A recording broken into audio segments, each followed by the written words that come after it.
Meskun Mahal operasyonları denince dünyada bir numara Türk ordusudur. Peki neden böyle? Mehmetçik nasıl oldu da NATO ülkeleri de dahil birçok orduya Meskun Mahal operasyonu eğitimleri verecek kadar iyi bir noktaya geldi? Bugün İsrail'in Gazze'ye yapmayı planladığı ama sürekli ertelediği kara harekatı üzerinden Türkiye'nin bu başarısının arkasındaki sebebi irdeleyeceğiz. Bu gerçekten incelenmesi gereken bir konu. Çünkü Türkiye'nin Meskun Mahal'de marka olmasının birincil sebebi askeri, stratejik ya da politik değil, ahlaki. Türkiye'nin Meskun Mahal'deki başarısına geçmeden önce İsrail'in Gazze'de nasıl bir soykırım yaptığını hep birlikte izliyoruz değil mi? Havadan pervasızca yaptıkları bombardıman, insan hakları, adalet gibi kavramların güç karşısında nasıl da anlamsız kaldığını gösteriyor. Halı bombardımanı deriz biz buna. Amerika bunu Irak'ta yaptı. B-52 uçaklarla mekik dokur gibi, metre metre halı dokur gibi bütün Irak kana buladı. This is war. It is combat. It is bloody. It is ugly. And it's going to be messy. And innocent civilians are going to be hurt going forward. I wish I could tell you something different. I wish that wasn't going to happen. But it is going to happen. Aynı İsrail sahibi Amerika'da yapıldığı gibi havadan ölüm yağdırmaya biliyor. Bunda mahir. Niye? Çünkü risk yok. Altta kalanı sivili askeri ayırma gibi bir niyetin yok. Alttaki coğrafyada aman şuraya değmesin, orada siviller yaşıyor olabilir diye bir kaygın yok. Bizim gibi öyle 3 tane çocuk futbol oynuyor diye operasyonu durdurma ihtimalin yok. Israel is better than any other army in the world. We are alerting, we are giving them the opportunity to have a shelter. We are doing things that no other Western army did in the past. ABD ve İsrail havadan bakınca ne kadar acımasız, şiddet ve ceberut gözükseler de karada da geçmişleri hezimetlerle dolu. ABD Vietnam'da, Afganistan'da, Irak'ta çok kötü durumlara düştü. Keza İsrail'de, Gazze'de öyle. Türkiye'nin ise Meskun Mahal operasyonlarında bir numara olduğunu ve bunun da ahlaki bir nedene dayandığını söylemiştim. İşte o neden sivil hassasiyeti. But you know that there are a lot of refugees, a lot of innocent civilians, men, women and children in that refugee camp as well, right? This is the tragedy of war, Wolf. I mean, as you know, we've been saying for days, move south.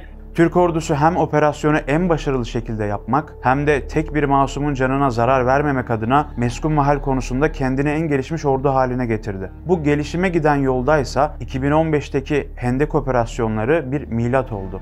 Bugüne kadar yeryüzünde bir daha öylesi gelir mi bilmem. Yani bütün o mahallelerde o PKK denilen aşağılık yapı, sözde Kürt haklarını koruyan yapı, oradaki bütün toprak sahibi insanlar da, ev sahibi insanların evlerini talan etti. Kapıları açacaksınız, biz evden eve geçeceğiz dendi. İlk böyle kuruldu tuzak. Çünkü amaç orada Mehmetçiği tuzağa çekip şehit sayısını artırmak ve bir anda işi bambaşka yere getirmekti. Sivil hassasiyeti güvenlik güçlerimizin her zaman olduğu gibi Hendek operasyonlarında da birincil önceliğiydi. Bu nedenle hem şehitler verildi hem de operasyon uzadı. İşte o günlerden sonra bir devrim başlatıldı ve kullanılan kamuflajdan bomba imha mekanizmalarına kadar, siville düşman arasındaki ayrımı yapabilecek sistemlerden saldırı stratejilerine kadar Meskun Mahal operasyonlarında kullanılan hemen her şey milli imkanlarla en iyisine sahip olunacak şekilde değiştirildi. Bu konuda en donanımlı, deneyimli birlik, asker Türklerde var, bizlerde var Allah'a şükür. En antrenmanlı ve bu konuda en hakim ülke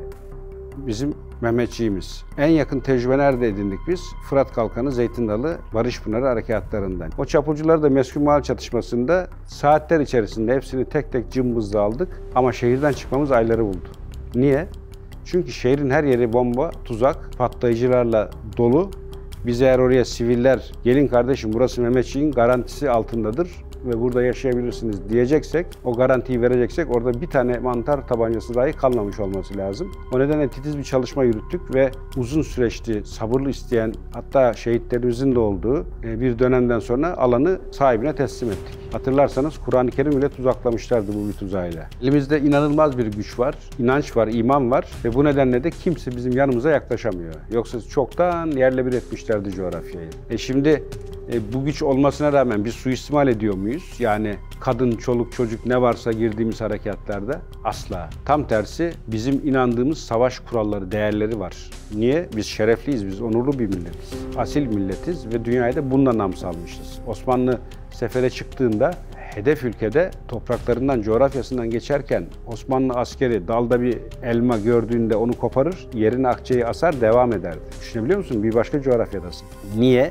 kul hakkı. Niye? İnandığın manevi değerlerim var. Gene aynı şekilde savaşırken de biz el kaldıran, bırak kadını, çoluğu, çocuğu, el kaldıran bir düşmana bile aman diliyor diye silah doğrultmayız. Yine savaşırken biz kadına, çocuğa, mazluma asla silah doğrultmayız. Niye? Çünkü benim hedefim düşman askeridir. Ben hedef gözeterek savaşırım. Hedef seçerim. Peki bu Vahşi Batı'da nasıl? Vahşi diyen de ben değilim, kendileri söylüyor Vahşi Batı diye. Vahşi Batı'da iş tam tersi. Hedef gözetmeksizin ateş ediyorlar. Yani köye girdiği an, herhangi bir kiliseye girdiği an çocukmuş, masummuş, hedefmiş, düşmanmış, erkekmiş, kadınmış hiç önemi yok. Doğrudan katlediyorlar çünkü insani değer yok. Bir inanç yok. Hiçbir değer yargısı yok. Öyle olunca da işte ortaya böyle bir tablo çıkıyor. Savaş da bir kuralları olan, etik kuralları olan bir vakadır.